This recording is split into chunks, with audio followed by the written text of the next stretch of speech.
10 رمضان اس عظیم شخصیت کا یوم وصال ہے جو اسلام کے قیام کی عینی شاہد، اولین حامی رسالت، پشت پناہ نبوت، والدہ بطول، زوجہ رسول، عطائے ربانی، زینب و کلثوم، حسین و حسن کی نانی، اسلام کی خاتون اول، گویا حوا کی ثانی، جنت مکانی، تبلیغ کی وجہ روانی، ہم سفر فخر موجودات، جن کے شوہر نبی خدا، رفیق حیات مصطفیٰ، جن کی بیٹی ام حبیبہ،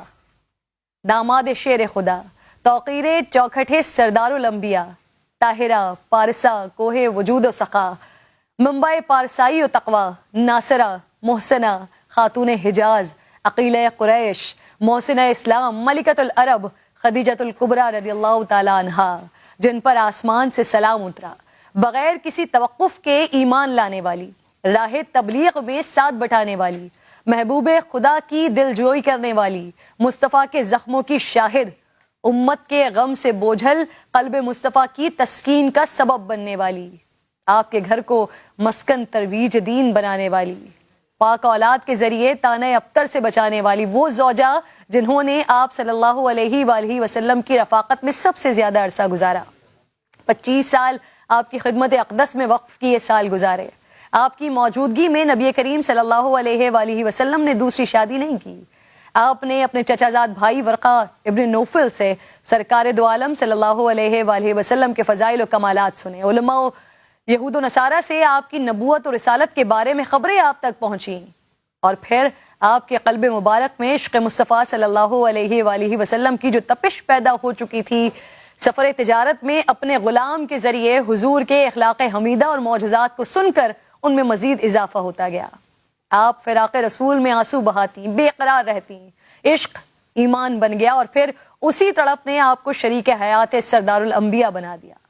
قریش کے ان اشراف زادوں سے شادی کی درخواست مسترد کی اور خود عقد کا پیغام بھجوا کر کائنات کی ہر عورت کو پیغام دیا کہ رشتہ ازدواج کے لیے وہ کتنی با اختیار ہیں اور اس کا انتخاب بھی کتنا بلند ہونا چاہیے۔ دور جاہلیت اور عرب کے داغدار سماج میں بھی جناب خدیجہ اپنی عفت اور پاکیزگی کی وجہ سے طاہرہ کے لقب سے پکاری جاتی تھی۔ ان کے والد قریش کے کامیاب تاجر تھے، انہیں اپنے والد کی مہارتیں ایک ایسے وقت میں وراثت میں ملی جہاں معاشرہ مردانہ غلبے والا اور خطرناک تھا، ایسے ماحول میں انہوں نے اپنی دولت، اعلیٰ کردار اور حسن اخلاق کی وجہ سے نام کمایا۔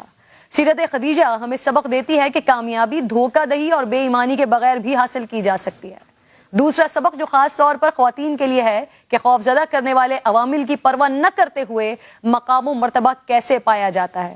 شادی سے پہلے اماں خدیجہ بہت بڑے کاروبار کی مالک تھیں، آپ کی عظیم کاروان تجارت میں 80,000 سے زائد اونٹ تھے، سونے سے لدی ہوئی سواریاں تھیں، اور پھر یہی عرب کی ملکہ جب عقد مصطفیٰ میں آئیں تو اپنے آپ کو اسلام کی کنیز بنا دیا، اپنا سارا مال، اپنی ساری دولت پیغمبر کے قدموں میں نچھاور کر دی، خود سخت تنگ دستی کی زندگی بسر کی، یہاں تک کہ بوائیکاٹ کی سختیاں آپ نے برداشت کی، کئی دن فاقوں میں گزرے، صرف درخت کے پتوں سے گزارا کیا کرتی تھی، جس کے نتیجے میں آپ کی صحت بھی خراب ہو گئی جو آپ کی وفات کا سبب بنی۔ اماں خدیجہ وہ کہ جن کے لیے حضور اکرم صلی اللہ تعالیٰ علیہ وآلہ وسلم نے فرمایا اللہ تعالیٰ نے مجھے اس سے بہتر بدل عطا نہیں فرمایا، وہ مجھ پر اس وقت ایمان لائیں جب لوگ میرا انکار کر رہے تھے۔ اماں خدیجہ رضی اللہ تعالیٰ عنہ نہ صرف دین اسلام کی خواتین کے لیے بلکہ دنیا کی خواتین کے لیے رول ماڈل ہیں۔ اللہ رب ذوالجلال ہمیں صحابہ کرام اور اہل بیت و اطہار کے نقش قدم پر چلنے کی توفیق عطا فرمائے۔